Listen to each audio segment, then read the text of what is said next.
Madam ನಮಸ್ಕಾರ, ತಮ್ಮ ಹೆಸರು? ಸರ್ ನಮಸ್ಕಾರ ಸರ್, ತಮ್ಮ ಹೆಸರು ಸರ್? ಸರ್ ನಮಸ್ಕಾರ ಸರ್, ತಮ್ಮ ಹೆಸರು? ರಾಮಾಂಜನ್ ಅಂತೇಳಿ. ಸರ್ ಮೇಡಮ್ ಯಾವ ಗ್ರಾಮ ಪಂಚಾಯತಿಯಿಂದ ಗೆದ್ದು ನೀವು ಮೆಂಬರ್ ಆಗಿರುವಂಥದ್ದು ಮೇಡಮ್? ಗ್ರಾಮ ಪಂಚಾಯತಿಯಿಂದ ಗೆದ್ದು ಮೆಂಬರ್ ಆಗಿರೋ ಏನು ಅನಿಸ್ತಾ ಇದೆ ಮೇಡಮ್ ಈ ಸಂದರ್ಭದಲ್ಲಿ ನಿಮಗೆ? ಖುಷಿ ಆಗ್ತಾ ಇದೆ ಮೇಡಮ್, ಅಧ್ಯಕ್ಷರಾಗಿದ್ದಾರೆ ಗೆದ್ದೀಗ. ಸರ್ ನಮಸ್ಕಾರ ಸರ್.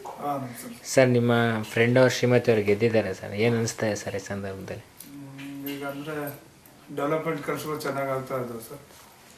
ಹಂಗಾಗಿ ಸ್ವಲ್ಪ ಚೆನ್ನಾಗಿ ಪರವಾಗಿಲ್ಲ ಸರ್. ಅದ್ರ ಜೊತೆಗೆ ಸ್ವಲ್ಪ ದುಡ್ಡು ಒಂದು ರಿಲೀಸ್ ಆಗಬೇಕು, ಜನಗಳಿಗೆ ಕೆಲಸ ಮಾಡಿಸಿರ್ತಾರಲ್ಲ ಉದ್ಯೋಗ ಖಾತ್ರಿ ಯೋಜನೆಯಲ್ಲಿ, ಅದೊಂದು ಆಗ್ಬಿಟ್ರೆ ಜನಗಳಿಗೆ ಕೂಡ ಅನುಕೂಲ ಆಗುತ್ತೆ. ಪರವಾಗಿಲ್ಲ ಸರ್, ಪಂಚಾಯತಿಯಲ್ಲಿ ಡೆವಲಪ್ಮೆಂಟ್ ಆಗ್ತಾ ಇದೆ. ಈಗ ಮೇಡಮ್ ಅವರು 2 ವರ್ಷ ಅವಧಿ ಕಲ್ತು ಈಗ ಅಧ್ಯಕ್ಷರಾಗಿದ್ದಾರೆ ಸರ್. ಈ 2 ವರ್ಷ ಅವಧಿಯಲ್ಲಿ ಮೇಡಮ್ ಯಾರು ಅಧ್ಯಕ್ಷರಾಗಿರ್ತಾರೆ. ಈ ಅವಧಿಯಲ್ಲಿ ಈ 2 ವರ್ಷ ಅವಧಿಯಲ್ಲಿ ಮೇಡಮ್ ಅವರು ಏನೋ ಅಭಿವೃದ್ಧಿ ಕೆಲಸ ಕಾರ್ಯಗಳಾಗಿತ್ತು ಸರ್ ಮೇಡಮ್ ಅವಧಿಯಲ್ಲಿ? ಕೆಲವೊಂದು ಈ ಜಮೀನಲ್ಲಿ ಚೆಕ್ ಡ್ಯಾಮ್ ನಿರ್ಮಾಣಗಳು, ಆಮೇಲೆ ಈ ಒಡ್ಡು ಅಂತ ಬರ್ತದೆ ಸರ್ ರೈತರಿಗೆ, ಆ ಒಡ್ಡುಗಳು ಹಾಕೋಂಥ ವ್ಯವಸ್ಥೆ ಆಗಿದೆ. ಆಮೇಲೆ ಈಗ ಕುಡಿ ನೀರಿಂದು ಪೈಪ್ಲೈನ್ ಎಲ್ಲಿ ಇಲ್ಲ ಅಂತಂದು ಹಳ್ಳಿಗಳಲ್ಲಿ ಅಲ್ಲಿ ಕುಡಿ ನೀರಿನ ಪೈಪ್ಗಳು ಹಾಕಿದೆ. ಆಮೇಲೆ ಈ ವಿದ್ಯುತ್ ಬಲ್ಬ್ ಸರ್, ಎಲ್ಲಿ ಕರೆಂಟ್ ಇಲ್ಲ ಅಂತಂದ್ರು ಅಲ್ಲಿ ಕಂಬಗಳು ಹಾಕಿ ವಿದ್ಯುತ್ ಬಲ್ಬ್ ಹಾಕಿದೆ. ಅದ್ರ ಜೊತೆಗೇ ಕೆಲವು ಈ ರಸ್ತೆಗಳಿದ್ದಲ್ಲ ಸರ್ ಓಣಿಗಳಲ್ಲಿ, ಆ ಗರಿಷ್ಠಿನ ರಸ್ತೆಗಳು ಕೂಡ ಹಾಕಿದೆ ಸರ್. ಇನ್ನೂ ಏನು ಅಭಿವೃದ್ಧಿ ಕಾಮಗಾರಿಗಳಾಗಿದೆ ಸರ್? ಇನ್ನು ಸರ್ ಕೆಲವೊಂದು ಮನೆಗಳು ಇದಾಗಿದೆ ಸರ್. ಆಮೇಲೆ ಈಗ ತಾನೇ ಸರ್ಕಾರ ಏನು ಮಾಡಿದಲ್ಲ, ಮನೆಗೆ ಶೌಚಾಲಯ ಅಂತ ಪ್ರತಿಯೊಂದು ಮನೆಗೆ ಬೇಕಾಗದಂತ ಇದೆ ಸರ್ ಸ್ಕೀಮು. ಕೆಲವೊಂದು ಮನೆಗಳಾಗ ಆಗಿದ್ದಾವೆ, ಇನ್ನೂ ಆಗಬೇಕಾಗಿದೆ ಕೆಲವೊಂದು ಶೌಚಾಲಯಗಳು ಇಂಡಿವಿಜುವಲ್. ಸರ್ ಈಗ ಇನ್ನೂ ಮೇಡಮ್ ಅವ್ರಿಗೆ ಇನ್ನೂ 2 ವರ್ಷ ಅವಧಿ ಇದೆ. ಇನ್ನೂ 2 ವರ್ಷ ಅವಧಿಯಲ್ಲಿ ನಿಮ್ಮ ಇಡೀ ಗ್ರಾಮದಲ್ಲಿ ಇನ್ನೂ ಏನು ಅಭಿವೃದ್ಧಿ ಕೆಲಸ ಕಾರ್ಯಗಳು ಮಾಡಬೇಕು ಅಂತ ಅಂದ್ಕೊಂಡಿದ್ದಾರೆ? ಅದೇ ಸರ್, ಈಗ ಇನ್ನೂ ಹೆಚ್ಚು ಪೂರ್ತಿ ಕಡ ಬಡವರು ಏನಿರ್ತಾರಲ್ಲ ಸರ್, ಅವರಿಗೆ ಮನೆ ಇಲ್ದವ್ರಿಗೆ ಗುಡಿಸಲು ರಹಿತ ಮನೆಗಳು ಆಗ್ಬೇಕಂತ ಒಂದಿದೆ.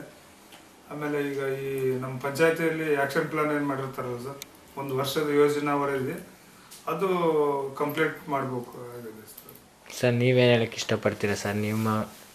ನಿಮ್ಮ ಅಣ್ಣವರು ಜಿಲ್ಲಾ ಪಂಚಾಯತಿ ಕಾಂಪೀಟ್ ಮಾಡಿದರು, ನಿಮ್ಮ ಅತ್ತಿಗೆಯವರು ಅಧ್ಯಕ್ಷರಾಗಿದ್ದಾರೆ, ಏನು ಹೇಳೋಕ್ಕೆ ಇಷ್ಟಪಡ್ತೀರಾ ಸರ್ ಈ ಸಂದರ್ಭದಲ್ಲಿ? ನಾವು ಏನು ಹೇಳೋಕ್ಕೆ ಇಷ್ಟಪಡ್ತಾ ಇಲ್ಲ ಸರ್. ನನಗೆ ಅಷ್ಟು ಅಲ್ಲ, ನಿಮ್ಮ ಅಣ್ಣ ನೀವು ಅವಧಿಲಿ ನಿಮ್ಮ ಅಣ್ಣವ್ರು ಏನು ಕೆಲಸ ಕಾರ್ಯಗಳು ಮಾಡಿಸಿದ್ರು ಸರ್?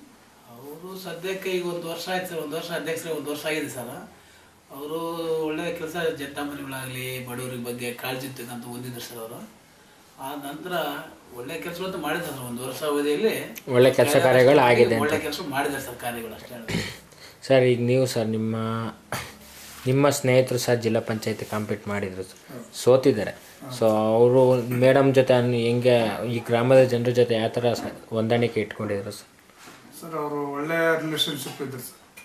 ಯಾಕಂದರೆ ಅವರು ಪಾಪ ಭಾಳ ಬಡತನದಿಂದ ಬಂದು ಒಂದು ಜಿಲ್ಲಾ ಪಂಚಾಯತಿಗೆ ನಿಂದಿರ್ಬೇಕಂದ್ರೆ ಕಷ್ಟ ಸರ್.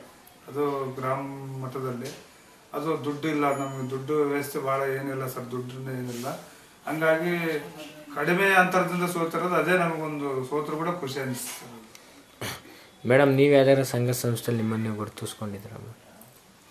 ಯಾವ ಸಂಘ ಸಂಸ್ಥೆಯಲ್ಲಿ? ಈಗ ಸರ್ ಯಾವ ಪಕ್ಷದ ಗುರುತಿಸ್ಕೊಂಡಿದ್ರು ಸರ್?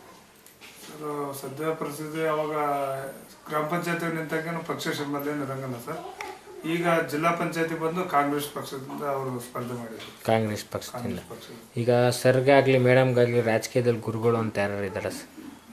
ಇದ್ದಾರೆ ಸರ್. ಅವ್ರ ಹೆಸರು? ಈಗ ಕರ್ನಾಟಕ ಮಟ್ಟದಾಗ ಹೋದಾಗ ಸಿದ್ದರಾಮಯ್ಯ ಅವ್ರ ಗುರುಗಳು ಸರ್. ಆಮೇಲೆ ಅಲ್ಲೆಲ್ಲ ಫೋಟೋ ಹಾಕೊಂಡಿದ್ದಾರೆ ಸರ್ ಸಿದ್ದರಾಮಯ್ಯ. ಆಮೇಲೆ ಈಗ ಪರಮೇಶ್ವರ್ ನಾಯಕ್ ಅಂತಿದ್ದಾರೆ ಸರ್, ಅವರು ಅಲ್ಲಂ ವೀರಭದ್ರಪ್ಪ ಕೊಂಡಯ್ಯವರು, ಅವರೆಲ್ಲ ನಾಯಕರು ಸರ್. ಈಗ ನೀವು ಮೇಡಮ್ ಗೆಲ್ಲೋದಕ್ಕೆ ಗ್ರಾಮದ ಜನರೇ ಕಾರಣ ಸರ್. ಈಗ ಮೇಡಮ್ ಗೆಲ್ಲೋದಕ್ಕೆ ಈ ಗ್ರಾಮದ ಜನರೇ ಕಾರಣ. ಅವ್ರಿಗೆ ಏನು ಹೇಳೋಕ್ಕೆ ಇಷ್ಟಪಡ್ತೀರಾ ಸರ್ ಈ ಸಂದರ್ಭದಲ್ಲಿ? ಅವರಿಗೆ ಭಾಳ ಧನ್ಯವಾದಗಳು ಹೇಳೋಕೆ ಇಷ್ಟಪಡ್ತೀವಿ ಸರ್. ಯಾಕಂದರೆ ಭಾಳ ಅಂತರದಿಂದ ಹೆಚ್ಚಿನ ಮತಗಳಿಂದ ಗೆಲ್ಲಿಸ್ಕೊಟ್ಟಿದ್ದಾರೆ ಸರ್ ಜನಗಳು. ಅವರಿಗೆ ನಾವು ಒಳ್ಳೆ ಕೆಲಸಗಳು ಮಾಡಿ ಅವರಿಗೆ ಒಳ್ಳೆ ಧನ್ಯವಾದಗಳು ಹೇಳೋಕೆ ಇಷ್ಟಪಡ್ತೀವಿ. ಮೇಡಮ್ ನೀವೇನು ಹೇಳೋಕ್ಕೆ ಇಷ್ಟಪಡ್ತೀರಾ ಮೇಡಮ್? ನಿಮ್ಮ ಗ್ರಾಮದ ಜನರಿಗೆ ಏನು ಹೇಳೋಕ್ಕೆ ಇಷ್ಟಪಡ್ತೀರಾ?